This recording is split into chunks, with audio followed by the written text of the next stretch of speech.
வணக்கம். நீங்க கண்ண மூடி ஒரு நிமிஷம் யோசிச்சு பாருங்க. உங்க மனசுல ஓடுற எண்ணங்கள மட்டும் வச்சு உங்க வாழ்க்கையோட யதார்த்தத்தையே மாத்தி எழுத முடியும்னு சொன்னா நம்புவீங்களா? இது ஏதோ மந்திரம் மாதிரியோ இல்ல ஒரு சுய முன்னேற்ற புத்தகத்தோட முதல் பக்கத்துல இருக்கிற வாசகம் மாதிரியோ தோணலாம். ஆனா ஒரு நரம்பியல் அறுவை சிகிச்சை நிபுணர் இது அப்பட்டமான அறிவியல்னு சொல்றாரு.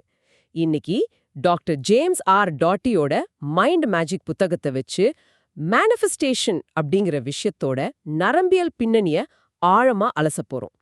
இது பிரபஞ்சத்துக்கிட்ட வரம் கேட்கறத பத்தி நம்ம பேச போறதில்ல. உங்க மண்டிக்குள்ள இருக்கிற அந்த சூப்பர் கம்ப்யூட்டருக்கு எப்படி ஒரு புதிய புரோகிராம எழுதுறதுன்னு தான் பார்க்க போறோம். மிகச் சரியா சொன்னீங்க. இது ஒரு நம்பிக்கையை விற்பது பற்றிய உரையாடல் இல்ல. இது நரம்பியல், அதாவது நியூரோசயின்ஸ் பற்றியது. இந்த புத்தகத்தோட ஆசிரியர் ஒரு ஸ்டான்ஃபர்ட் பேராசிரியர், ஒரு நரம்பியல் நிபுணர். அவர் என்ன சொல்றாருன்னா, நம்ம மூளை ஒரு களிமண் மாதிரி. அதை நம்ம எண்ணங்களாலேயே வடிவமைக்க முடியும். இந்த திறனுக்கு பெயர் தான் நியூரோபிளாஸ்டிசிட்டி.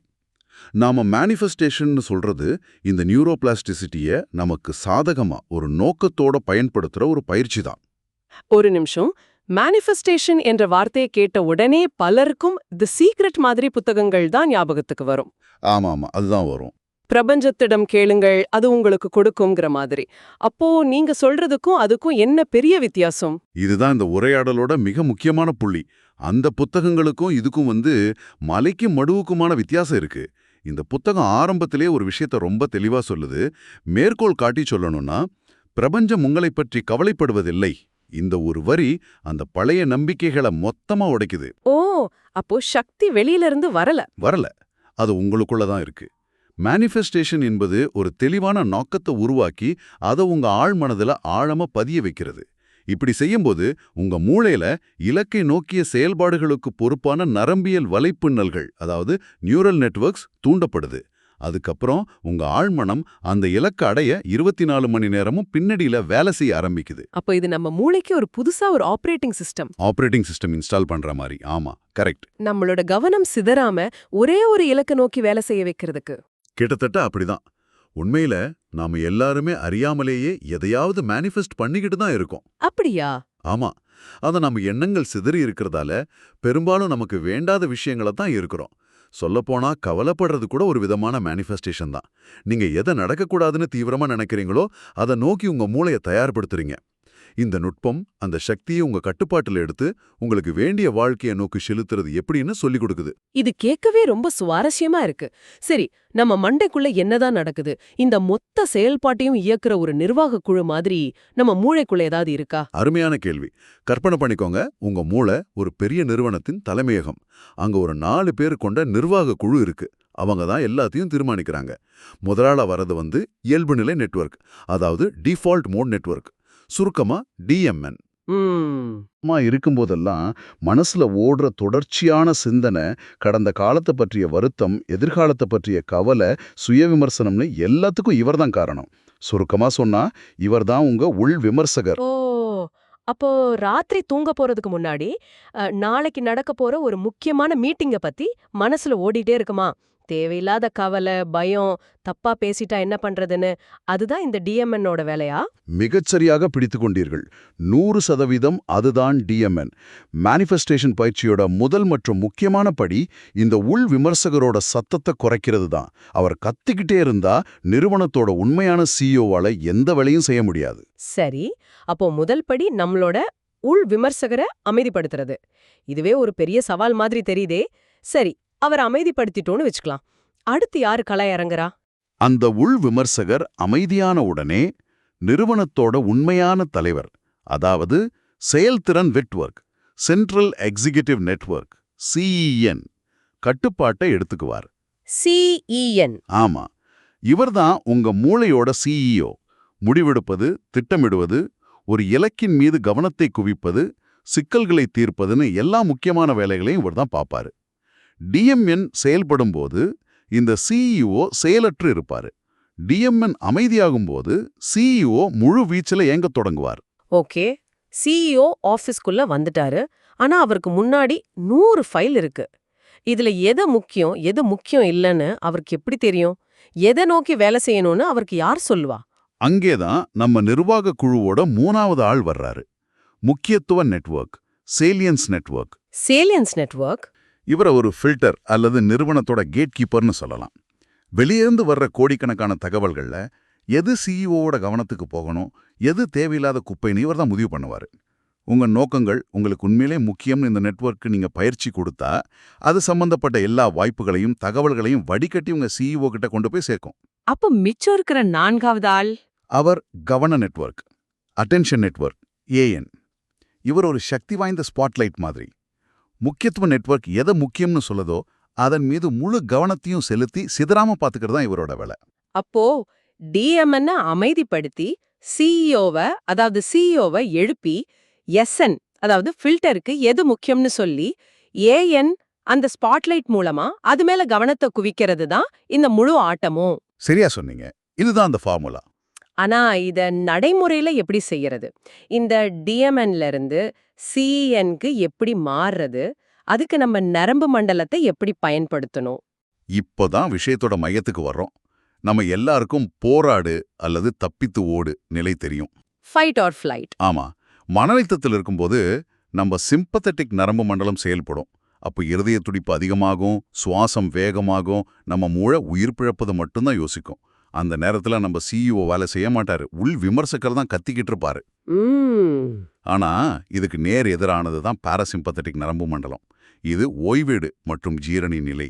Rest and digest. ஆமா, தியானம், ஆழமான மூச்சு பயிற்சின்னு செய்யும்போது நம்ம உடல் இந்த நிலைக்கு போகுது.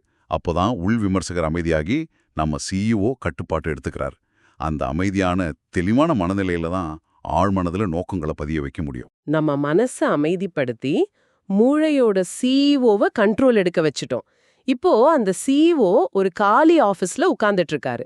அவருக்கு என்ன வேலை கொடுக்கணும், எதை நோக்கி வேலை செய்யணுங்கிற ப்ளூ பிரிண்டை எப்படி கொடுக்கறது? அந்த ப்ளூ பிரிண்டை கொடுக்கறதுக்கு தான் புத்தகம் 3 சக்தி வாய்ந்த வழிமுறைகளை சொல்லுது. இந்த நுட்பங்களை தான் ஆசிரியர் ஜேம்ஸ் டோட்டி ஒரு சின்ன பையனா இருந்தப்போ ஒரு மேஜிக் கடையில ரூத்துங்கிற பெண் அவர்கிட்ட சொல்லிக் கொடுத்தாங்க. முதல் நுட்பம் காட்சிப்படுத்துதல், விஷுவலைசேஷன். விஷுவலைசேஷன். ஆமா, உங்க மூளையால நீங்க ரொம்ப தீவிரமா கற்பனை செய்யற ஒரு நிகழ்வுக்கும் உண்மையில நடக்கிற ஒரு நிகழ்வுக்கும் உள்ள வித்தியாசத்தை சரியா கண்டுபிடிக்க முடியாது.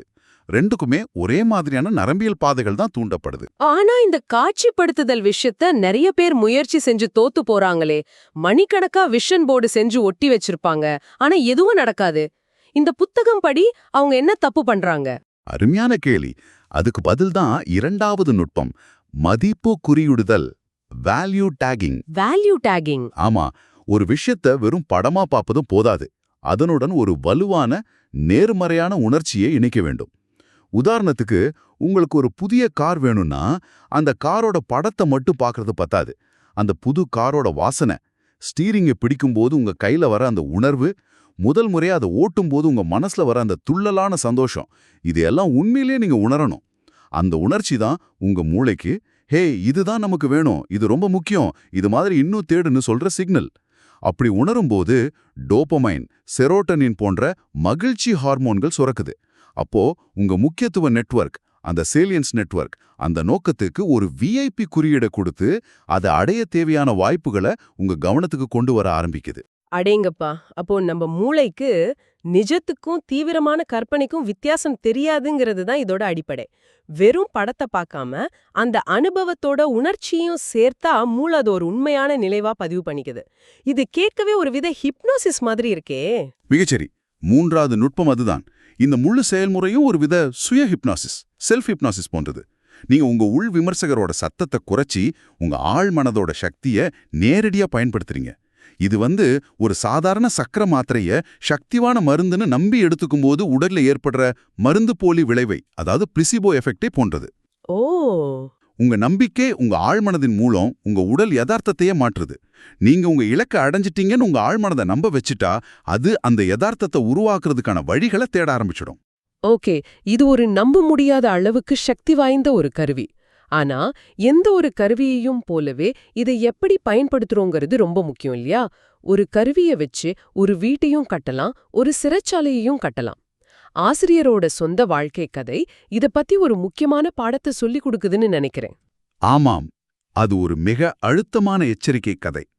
ஆசிரியர் ஜேம்ஸ் டோட்டி ரொம்ப வறுமையான கஷ்டமான சூழல்ல வளர்ந்தவர். ஒரு மேஜிக் கடையில அவர் சந்திச்ச ரூத் என்ற பெண்மணி தான் அவருக்கு இந்த மனநுட்பங்களை கற்றுக் கொடுத்தாங்க. அதை பயன்படுத்தி அவர் கற்பனை பண்ண முடியாத வெற்றிகளை அடைஞ்சார். காலேஜுக்கு போனார், மருத்துவ பள்ளிக்கு போனார், ஒரு வெற்றிகரமான நரம்பியல் அறுவை சிகிச்சை நிபுணரானார். அப்புறம் ஒரு தொழில் முனைவோராகி $78 மில்லியன் சொத்து சேர்த்தார். அவர் கனவு கண்ட அந்த பெரிய மாளிகை, விலையுயர்ந்த கார்கள், ஏன் ஒரு தனி தீவு கூட வாங்கினார். அவர் ஆசைப்பட்ட எல்லாமே கிடைச்சிருச்சு. ஆனா அவர் மகிழ்ச்சியா இல்லையா? இல்ல, அதுதான் கதையோட திருப்புமுனை.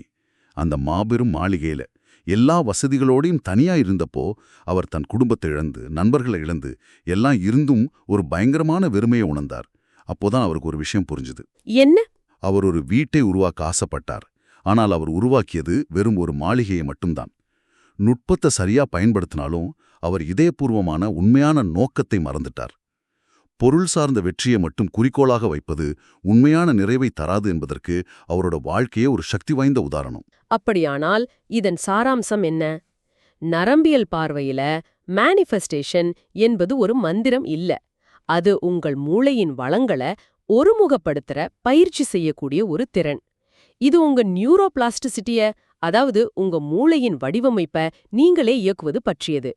ஒரு சிற்பி களிமண்ணை செதுக்குற மாதிரி நீங்க உங்க மூளைய செதுக்குறீங்க. உண்மைதான்.